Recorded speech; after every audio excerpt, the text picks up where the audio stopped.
সেই টাইমের মধ্যে শেষ করতে। আমরা তো জেনারেল আলোচনা শুরু করে দিই। ঠিক এইভাবেই চেপে ধরলেন মাননীয় সংসদ সদস্য চুন্নু সাহেব, ব্যারিস্টার সুমন, শামীম ওসমান, লুৎফর রহমান সহ অনেক এমপিগণ।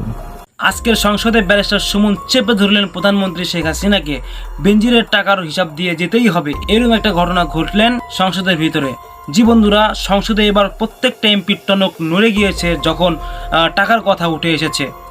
এবার তো সকলকেই কথা বলতে হবে, কথা না বললে তো নিজেরাই দোষারোপ হবে। এই জন্য সংসদের ভিতরে এরকম কথা বললেন। সম্রাট ভিউয়ার্স, আপনারা সকলেই জানেন বেনজির যেভাবে টাকা আত্মসাৎ করে নিয়েছে, এই ব্যাপার নিয়ে আজকের সংসদের ভিতরে চরম লেভেলের ধুলাই হতে যাচ্ছে। বন্ধুরা, আপনারা সবাই সাথে থেকে সম্পূর্ণ ভিডিওটি দেখবেন। এবং এই ব্যাপার নিয়ে প্রধানমন্ত্রী শেখ হাসিনাকে প্রশ্ন করা হলো এবং প্রধানমন্ত্রী শেখ হাসিনা কি উত্তর দিল।